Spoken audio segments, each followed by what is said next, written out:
Hello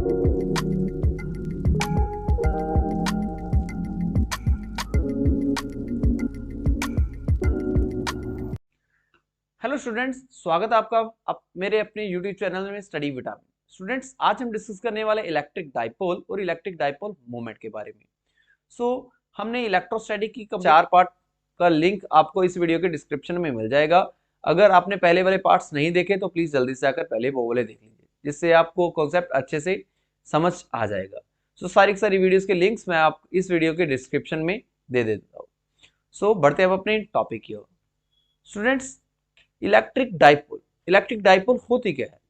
मान लीजिए हमारे सामने दो चार्जेस, एक पॉजिटिव चार्ज और नेगेटिव चार्ज, जो दोनों के दोनों चार्जेस स्मॉल डिस्टेंस के साथ सेपरेट हो गए, यानी दोनों के दोनों चार्जेस के पेयर को ही हम क्या कहेंगे? इलेक्ट्रिक डाइपोल कहेंगे। बच्चों, यहाँ पर ये ओ पॉइंट क्या है? ये है हमारा centre of dipole. O point centre of dipole है। इलेक्ट्रिक डाइपोल को हम कैसे डिफाइन कर सकते हैं? Electric dipole it consist of a pair of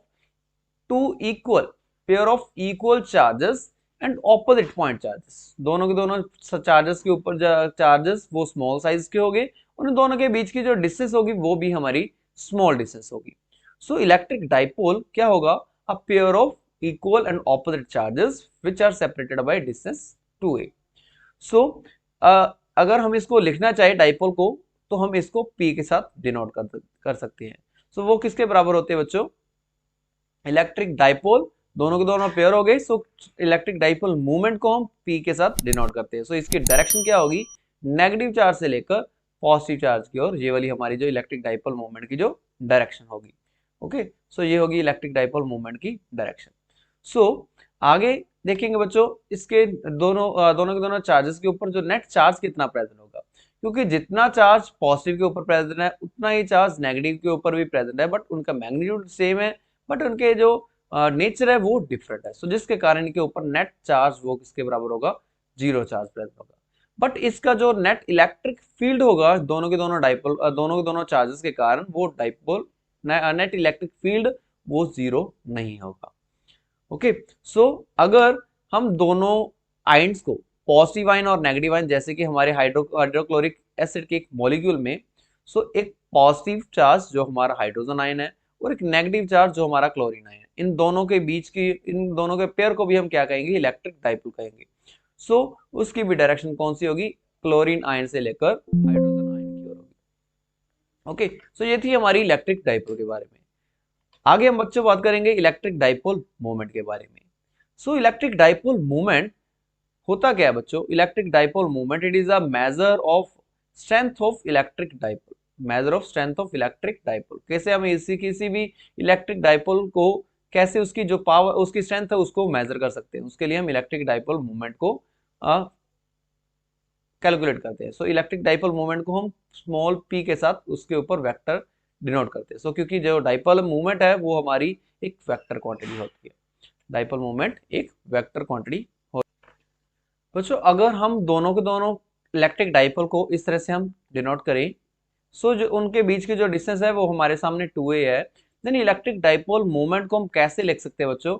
electric dipole movement होगी हमारी charge multiplied by distance between these two charges. Charge, क्योंकि दोनों के ऊपर बिल्कुल सेम नेचर का सेम चार्ज मैग्नीट्यूड दोनों का सेम है, इसका मतलब जो हमारे सामने जो चार्ज होगा उसका मैग्नीट्यूड हम क्यू ले लेंगे। आइदर ऑफ द चार्ज हम ले सकते हैं यहाँ पर। इनके बीच की जो डिस्टेंस होगी वो क्या होगी? हमारे सामने 2a डिस्टेंस होगी। इलेक्ट्रिक डाइपोल का फॉर्मूला क्या बन जाएगा? डाइपोल मूवमेंट का फॉर्मूला क्या बन जाएगा? p vector is equal to q times of 2a। Okay, जो हमारी इलेक्ट्रिक डाइपोल मूवमेंट है वो एक वेक्टर क्वांटिटी है, जिसकी डायरेक्शन वो नेगेटिव चार्ज से होती हुई पॉजिटिव चार्ज की ओर होती है। इलेक्ट्रिक डाइपोल मूवमेंट की जो डायरेक्शन है। आगे हम इसके यूनिट की बात कर लेते हैं। इलेक्ट्रिक डाइपोल मूवमेंट किसके बराबर है? Charge multiplied by distance between them. Charge के यूनिट होते हैं बच्चों कूलम, और डिस्टेंस के यूनिट होते हैं हमारे सामने मीटर। इसका मतलब कूलम मीटर जो हमारी इलेक्ट्रिक डाइपोल मूवमेंट के जो यूनिट बन जाएगी। ओके, इसको बच्चों ध्यान से कूलम मीटर ही लिखना है, क्योंकि यहाँ पर ये सेंटीमीटर नहीं होगा, क्योंकि सेंटीमीटर में स्मॉल c और स्मॉल m हम लिखते हैं, बट अगर हमें कूलम मीटर को रिप्रेजेंट करना है तो कैपिटल C और स्मॉल m इसको लिखेंगे। ये हो गए हमारी इलेक्ट्रिक डाइपोल मूवमेंट के इसके डाइपोल मूवमेंट के जो डायमेंशनल फॉर्मूला के बारे में। सो इलेक्ट्रिक डाइपोल मोमेंट का जो फॉर्मूला है वो हमारे सामने Q इंटू 2A। Q क्या है हमारे सामने चार्ज। सो चार्ज को हम कैसे फाइंड आउट कर सकते हैं बच्चों। सो चार्ज को फाइंड आउट करने के लिए हम इजिली यहाँ पर I के साथ करंट के साथ हम इजिली चार्ज के डायमेंशंस निकालते हैं। So Q upon T। So वो किसके बराबर होगा बच्चों, Q is equal to I times of T। So I electric current and time के हमारे सामने सेकंड हो गए। सो चार्ज के डायमेंशंस क्या हो गए बच्चों। सो चार्ज के डायमेंशंस हो जाएंगे हमारे सामने I करंट को एम्पियर का एम्पियर उसका डायमेंशनल फॉर्मूला है और टाइम का T और चार्ज के साथ हमारे सामने यहाँ पर इनके बीच की जो डिस्टेंस है सो वो डिस्टेंस को हम कैसे लेंथ में मेजर करते हैं। सो L उसके डायमेंशंस हो जाएंगे। सो L A T ये उसके डायमेंशनल फॉर्मूला बन जाएगा इलेक्ट्रिक डाइपोल मोमेंट का। तो इसको हम स्क्वायर ब्रैकेट में हम क्लोज कर देते हैं। इलेक्ट्रिक डाइपोल मोमेंट के ऊपर क्या इफेक्ट पड़ेगा अगर हम दोनों डाइपोल मोमेंट के जो चार्ज है उसको हम बढ़ाते जाएंगे। सो जैसे जैसे चार्ज लार्जर एंड लार्जर बनता जाएगा सो इलेक्ट्रिक डाइपोल मोमेंट की जो वैल्यू है डाइपोल मोमेंट की जो वैल्यू है वो डिक्रीज करती जाएगी। कारण क्या होगा बच्चों। सो जैसे हम जानते हैं बच्चों इलेक्ट्रिक डाइपोल मोमेंट किसके बराबर होता है। सो हमारे सामने Q टाइम्स ऑफ 2A। अगर ये चार्ज की वैल्यू इंक्रीज करेगी और इनके डिस्टेंस की वैल्यू डिक्रीज करेगी ताकि हमारे सामने ये जो इलेक्ट्रिक डाइपोल मोमेंट का जो वैल्यू है वो कांस्टेंट रह पाए। सो कांस्टेंट रखने के लिए जो चार्ज के बढ़ने के साथ वो ऑटोमेटिकली उसकी जो डिस्टेंस है वो डिक्रीज होती जाएगी।